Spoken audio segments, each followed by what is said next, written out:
Greetings, invaders. My name is Scott. Welcome back.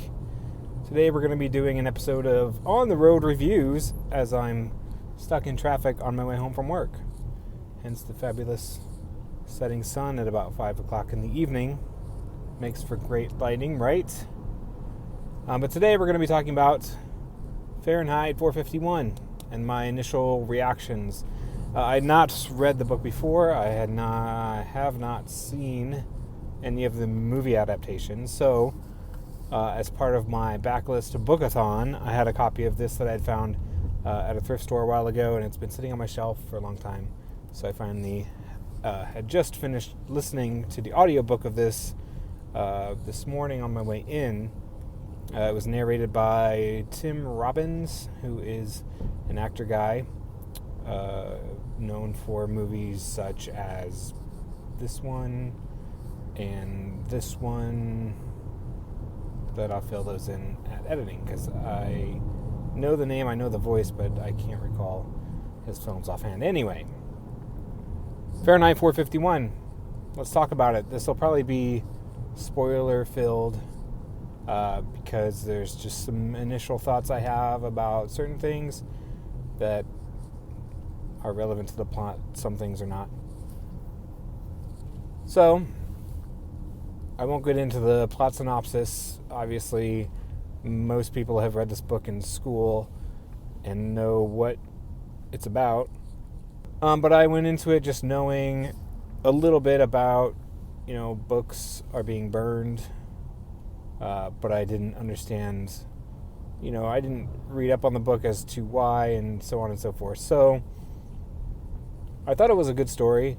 I thought the narration was well done, and the narration and things I feel can either add or detract a lot to the book. Sometimes I felt like the pacing of Tim Robbins' narration was a little bit off, and pauses where there shouldn't have been, and some words were put the wrong emphasis on the wrong syllable.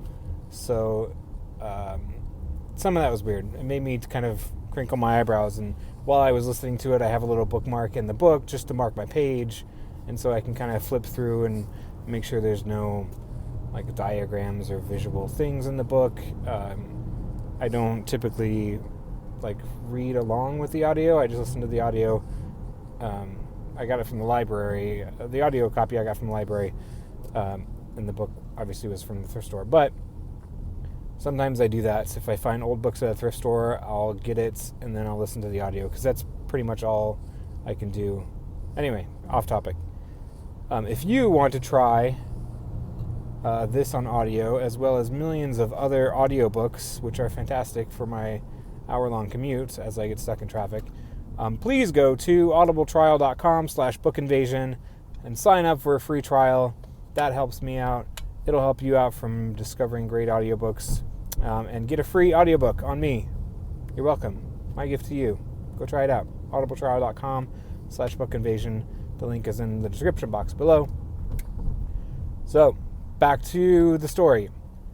So it was really interesting. I liked the execution. I liked kind of a bit of the wacky maniacal dialogue that happens between Beatty and Montag, and kind of when they start to freak out or have panic attacks, you can feel like the pacing of the words speed up and it's kind of turns into nonsense. The one thing that caught me was that Beatty is Montag's fireman boss guy, but I feel like every time that he came into the story, he ended up quoting literature from something off the top of his head, and no one called him on it. And I felt that was odd, that he would always pull out these passages and pull out these things from Shakespeare and whatnot, just to rile up Montag and get him going a little bit.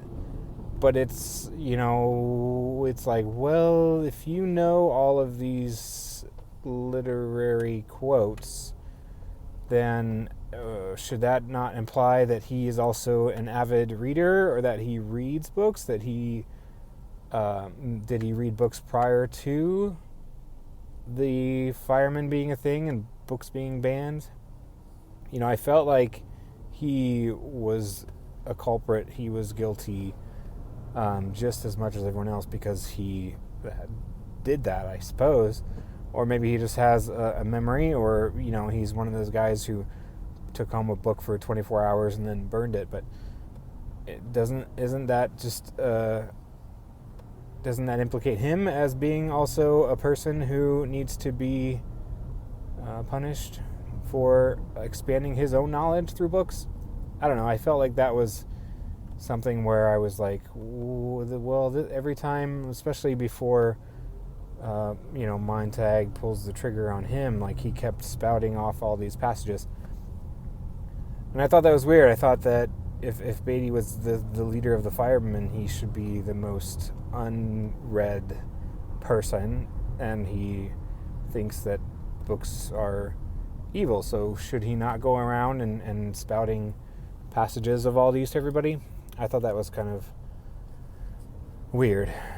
But the other thing I didn't get was the parlor and the cousins and the relatives in Montag's house that were always yelling at each other. Is that just part of what they call the television and on the 3 walls? Because his wife wanted to get a 4th wall. I had trouble figuring out. I figured that was maybe what their television is just the walls, because he kept saying one panel like left, middle, right, or something like that. So I'll have to check out the movie adaptations and things like that to, I guess, get a grip on that. So if you have seen the movies, the 1966 one, I think, and the most recent one, let me know which one you think is better of the two. If you had seen the newer adaptation and the old one, or which movie of Fahrenheit 451 have you seen, let me know what you think about it. And I'll probably watch one of those just so I can put it into a little bit of a better context about like his house, I suppose. But all the rest of it was pretty self-explanatory as far as, well, the lizard, I suppose, was the fire truck. I guess, that's how they got from place to place. The beetles I thought were pretty cool. It seemed like those that go 200 miles an hour and things like that. I wanted to see kind of what they envisioned for that, so I like that. The mechanical robot dog beast thing, I'll be eager to see in the movie how that is portrayed as well. And I think the war and the ending of the book was okay. I think, was there an implication too that now that Montag had lived with these other guys off the tracks in the woods, now is it going to be up to them to rewrite these books? And are books banned, across the globe, or just in this town that got blown up? So now are these guys going to essentially remake those things and republish those books? I guess those are some of the unanswered questions that I am left with after reading/listening to the book. So those are my initial thoughts. I thought it was good. I thought I enjoyed it. I understand why it's kind of a classic now. I really liked the ideas, of course, that Mr. Bradbury portrays. And that, could that be a future that we may be faced with one day? Probably. There's a lot of illogical people in certain leadership positions that may do that. Knowledge is evil, and we should all only trust what knowledge comes to us through select channels.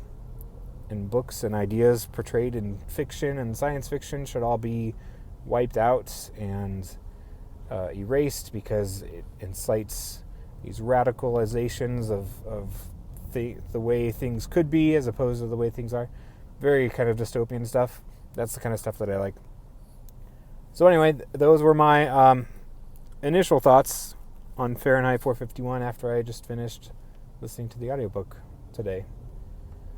So yeah, let me know what you think about the book. If you've read it, let me know what you think about the movies, if you've seen those. And I'll be glad to check this one off my backlist. I'll hang on to the book. It'll stay on my shelf. Maybe my kids will have to be required reading when they go to school. Who knows? But thanks for watching, everybody. I will see you next time. Like and subscribe. And thanks for watching. Bye-bye.